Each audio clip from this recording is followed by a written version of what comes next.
Hi, so I wanted to make a quick little video for, my friends and family back home. Um, you know, Now that Afghanistan has belatedly become the center of attention. So a few things you need to know. Firstly, the Afghan army did fight. 69,000 Afghan soldiers, for sure they did fight, because you know what? They are dead. When that guy who leads, the United States, said that, he mentioned, the American sacrifice, which was substantial, it's the ultimate sacrifice. It was substantial. He left out all European and other U.S. allies, and he left out the Afghan allies. Good luck to that, to the United States trying to get allies in your next geopolitical imperative mission. The next thing that is an absolute tragedy is now the media has turned up and they're pointing a camera at all the gains of the last 20 years. Like, well, where the beep were you in the last 20 years? I've been to Herat University in the west of Afghanistan. Now it's all over the news, in certain places that, the Taliban wouldn't let women go to that university. Well, did anybody know that there were actually more women than men at that university? Did anybody know that before? Did anyone know that, there were, female-led IT companies born out of that university and, other companies and jobs and all the rest? No one ever saw that. No one ever looked at that. They're only looking at it now that we've just, that leadership, so-called, has decided to just gamble it and roll the dice on it. The situation right now is a disaster of dealing with a disaster. It boggles the mind. If you go to the American Embassy website right now, if you are an American citizen in Afghanistan, or you are an Afghan ally of the United States, and you go to the website and you click emergency services, it will give you the helpful suggestion to call Kabul police. Well, in case they didn't realize, Kabul police is under new management these days. It's constantly being presented that, everything about Afghanistan was this binary yes-no choice, stay or go.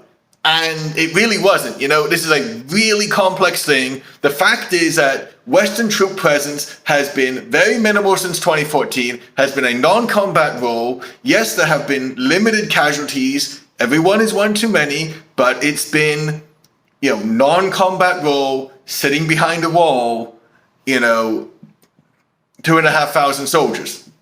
Our troop presence was down 97.5%. And you know what? If the world superpower thinks that it can't maintain an overseas troop presence of 2,500 soldiers in, a very geopolitically strategic place, not to mention, birthplace of, foreigners who, ran the 9/11 attack, none of them were Afghans, by the way. There was not a single Afghan in 9/11. It was foreigners on Afghan soil. So we don't have 2,500 troops spare out of an army of 1.3 million.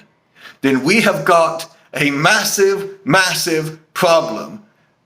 It's just stupidity. There's no reason that this needed to happen.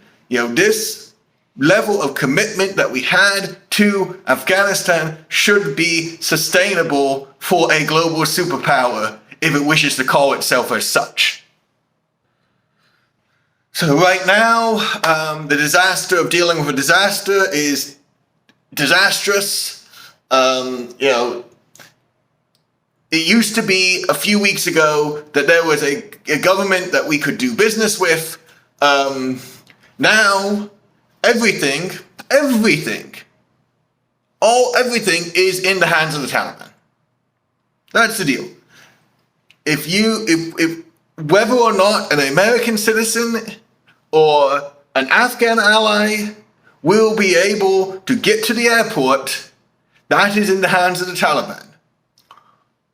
The US influence basically stops at the gate of Kabul International Airport. So Afghanistan started at a low base, of course, but in 20 years, in a generation, we had 9-10 million kids going to school. Afghanistan had 9-10 million kids going to school, 40% girls. Life expectancy up, child mortality down by half.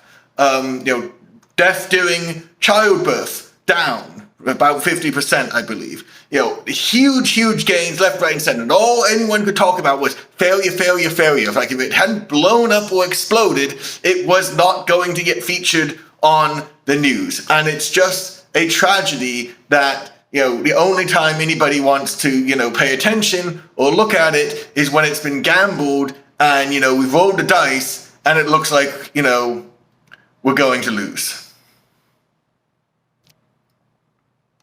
So I'm dealing with writing letters for any of my staff who I think might be eligible for any of these programs.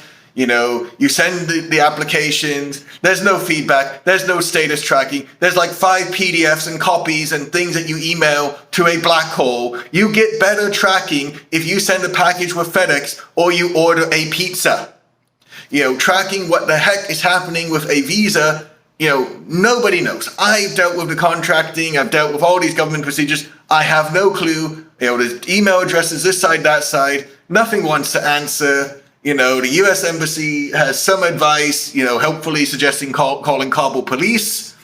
Who knows? All I know is that this didn't need to happen. Afghanistan had made a huge amount of unrecognized progress. And what happens next? That's in the hands of the Taliban. That's the bottom line. They don't like American forces. They do like American money hanging around. Maybe there's a way to deal with it, to try and get to Taliban XP instead of Taliban 95. But that's where we're at. That is where we're at. It is in the hands of dealing with the Taliban. It is in the hands of dealing with people who put bombs underneath the cars, of people that I know who work with development projects, who put bombs outside of mosques, who put bombs in markets, who kidnap people. Not directly, not even 1 degree of separation away from that. And those are the new rulers. Didn't have to be this way. There's no point in this. It's just all chasing, a newspaper headline that, that guy had ended the forever war. Well done, that guy. Well, that guy ignored everyone who knew anything about it. And now he has a newspaper headline. He's got a lot of them. So well done, that guy. And, get your bleep together out there is what I would say.